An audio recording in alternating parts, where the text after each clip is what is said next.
second today. Buy, hold, sell. You guys in the Discord, 4,000 plus people, drop the names and I let you guys know what to do with them as an investment. We do this every single Friday, so go make sure you're in that Discord. Please become a member. And also, big update to this series today. We're trying something new. We're going to be using a diamond member feature, the stats bot created by me, created by writing a bunch of algorithms and code.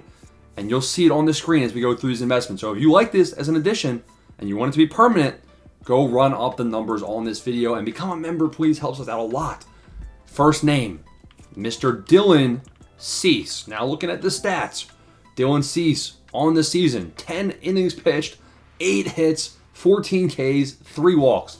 Opponent batting average. Listen, the stats bar that you're seeing on the screen, it tells you, you put in a player's name. It takes 2 seconds. Put in a player's name. It tells you every stat that I deem important, and you should deem important for roster update investing. So there they all are. Everything looks pretty dang good. I mean, he's due for a clutch boost. We also have a spreadsheet in the Discord for Diamond members where we can actually predict the exact changes to starting pitchers and relievers. So we actually have Dylan Cease predicted and projected. And I can tell you he's looking pretty good. So at 422 stubs, that's going to be a buy, definitely a hold. I mean, just stack up. You can see I already have 140 myself. We're going to the name number 2, Michael King. Now, Michael King, looking at his stats, not too shabby either. Michael King, he's quick sell, but he just had a big game. He had a very big game because his stats are a bit deceiving. 8 innings pitched, 6 hits, 14 Ks. Wow. 5 walks is trash, though. That's not good. His walks per 9 needs to go up in the game. It's his lowest stat, and that's already 64. We have Michael King I'm combining words. We have him projected. He's looking slightly favorable. Like, we're looking at like plus 0.2. So he's trending up, I guess, but the 82 overall isn't exciting. The good news is he's ahead in strikeouts. He just needs to limit the walk. So I think that this could be something that might be a worthwhile look at, but really only as a pitcher flip. Steven Kwan is up next. Now, Steven Kwan has started off the year pretty hot. And in recent news, he hit a homer, which he needs home runs to boost his one thing, his power. 40 power versus both sides, really? 348 batting average. His batting clutch, he's doing pretty good with that, with the runners in scoring position. Now he's got the homer versus a righty, which is solid. He's trending up. I don't love the fact he's an 83 overall, because do I see him going diamond in one update? Probably not, to be honest. Luke Weaver is the next name. Now, Luke Weaver, is this a reliever? Now, 79 overall, I actually like that. I like that a lot. Looks like he's pitched 1 inning, 0 hits, 2 Ks, 1 walk. I mean, so you can't really predict and project based on 1 inning, but I like his price. And I mean, doesn't really have enough of a sample size to really determine anything, but not a bad buy-in at this price. Framber Valdez is up next. I know a lot of people are interested about what to do with him. Now, sadly, we're projecting Framber as we speak, and he's at quick sell. You can see I sold off all of mine. I sold them all off for a profit, actually, because we pitcher flipped him as a supercharge, so that was a big W. But Framber Valdez, 12 innings pitched, 8 hits, not bad. 13 strikeouts, that's all right, I guess. 6 walks. Blake Snell, is that you? I mean, not great right there for sure. He's a good pitcher flip opportunity, I guess. But beyond that, probably going to have to pass. Now we got Logan Webb up next, the next name. Now, has Logan Webb been doing great things? His most recent game he did. I'm pretty sure Logan Webb came out and went like 7 innings in his most recent game. But he kind of cooked himself early on in the season. So Logan Webb, 12 innings pitched on the year, 11 hits, 11 Ks, 3 walks. His walks per 9, 91 in the game. So, I mean, he's playing to that. Really, the thing he needs is strikeouts. And he's still not at 1 strikeout per inning. Usually 1 strikeout per inning is the minimum threshold somebody needs for me to be investing in them. Also, another cool feature of this bot that you're seeing here on the screen is once we get more stats, you'll be able to do last 15 games. So once we're 20 games in the season, or once we're 30 games in the season, you'll be able to put in a player's name and see how he's doing in the last 15 games or 15 days. So that'll be a cool feature of this as well. Now, Logan Webb, that's going to be probably a hold, just 1 more start, but I'm not excited about him at all. Alec Bohm is the next name up. Buy him. Buy him up. Now, at 230, that's a bit rich for my blood. 215 is probably the max. If we're looking at Alec Bohm, he started off pretty hot, and his batting average is pretty decent. 261 batting average, But where's the pop? His OPS is 596. That's trash. It's really bad. His clutch, 200 batting average, that's when he had a downgrade too. If the update were today, Alec Bohm would get a -1, most likely. He needs to start getting hot. And, if you're paying over 215, you're probably selling. Honestly, I wouldn't mind if you actually start selling this guy in the game. Like 270, take your profit and run. That's kind of a good idea there. But I also do like him. It's a contract year. He will get hot. Brian Wu is the next name on the list. Again, we have Brian Wu already predicted and projected on that spreadsheet. I do know that he's trending in the right direction. It's just not huge. 6 innings pitched, 3 hits, 5 Ks, 2 walks in his first start. Again, small sample size. He's slightly positive. I like his overall. He's definitely a long-term play, long-term hold. I don't mind him as a buy at this price. Josh Naylor's up next. Now, Naylor started out ice cold, and then he got hot, and now he's back to being an ice cube. He's confusing me. He's confusing, and he's confusing a lot of people too. I'm heavily invested. 80K stubs in him. 273 batting average on the year.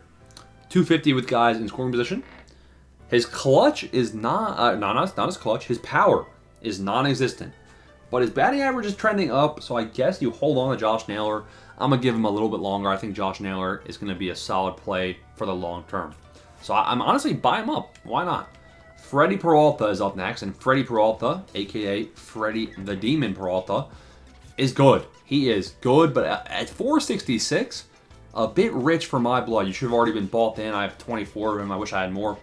But he's 13 innings pitched, 6 hits. That is dominant. 1 walk. That is insanely dominant. And 16 Ks. Domination from Freddy Peralta. If the update were today, he'd be going +3 at the very least. So, I mean, Freddy Peralta is you might be saying he's a buy at that price based on the overall I just told you. But May 2nd is a long time away, and the update isn't today. So, I mean, I already have seen things. Weekend Classic. I'll just say right now, we're going to have a whole video, but Weekend Classic is going to have a huge effect on the market and on investments. So, I mean, Freddy Peralta, I'd probably wait till like 435-ish at the most. Now we got Corbin Burnes up next. Corbin Burnes. He burned me. And he didn't because I bought him a quick sell, but pretty toxic. Now, he's got pitcher flip written all over him. I actually like him a lot as a pitcher flip. Look at Garrett Crochet as an example. His first game, 4 1/3 innings pitched, 4 hits. That's pretty bad. 3 walks. That's also really bad. But his lowest stat is Ks per 9. He actually had 8 strikeouts through those 4 innings. So there's still hope. The first start was kind of bad, pretty bad. But there's still hope for him to bounce back, especially with that Ks per 9 advantage. So I actually like him as a buy. Cody Bellinger. Bellinger started hot, and now he's a bit cold. Now, is it time to panic? I don't think so. I don't think it's time to panic. I would not be paying over 1,600 though. Batting average, 294. He's got 1 home run, but that home run came a while ago. I want some more. He's actually playing better versus lefties, which kind of plays up to that 96 contact versus left versus right. He's kind of playing to his stats. Now, the good news, he could be due for a clutch boost, but his clutch is already super high. But his batting average guys on base is 667, so not bad. Bellinger, definitely going to be a hold for me. I'd probably load up on more as well, below 1,600. Now, this is where things get sad. Start the funeral music. Ezekiel Tovar. I mean, I don't know if we need a prayer circle or what, but this is probably the worst start to the season I've ever seen. I mean, does it say how many at-bats he has? I guess not, but Tovar, he's been an everyday player. He's batting 150. Everything is bad that you're seeing. Everything. In fact, if you're not rich, like me, sell him. In fact, I'm rich, and I'm going to sell him after this video. So, Tovar, sad. Sad. I think we already did Framber, right? Yeah, we already did Framber. Dude, almost did him twice. Would have been funny. We got Jackson Chourio. Now, Jackson Chourio has turned things around a little bit here. Hit a nuke. That's good. 286. That's good. Versus lefties. He's 313. That's good. The home run was versus a lefty. That's really good. I think Chourio is definitely a hold, and I would buy more if he gets down to 910. Long-term play, though. I doubt he's going to be a flip. Zack Gallen. We called out Gallen in the membership as a buy at 140 stubs. What's he at now? 400. Man, oh man, I'm a time traveler. Zack Gallen's going to be a sell at 392 stubs. I mean, he had his great game. Time to go. Part ways. Matt Chapman is up next. Matty Ice. Now, Mr. Chapman, not a great start to the season, and he's at quick sell.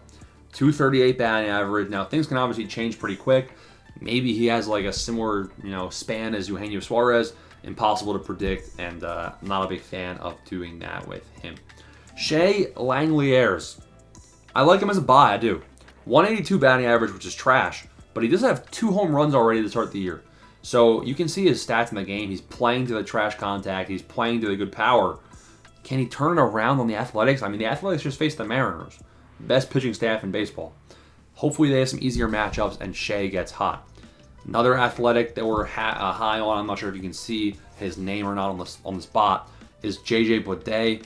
192 batting average with a 500 OPS to start the year. He's playing actually like a garbage can. Versus lefties, he's batting 400, but versus righties, he's batting 143. Common hitting. I still like him as a long-term play. Just keep in mind, like, this is long-term, and the outlook is bleak. That is buy, hold, sell. And that's the first one with the stats bot. Did you like it? Comment down below. Show some support on the vid. Peace.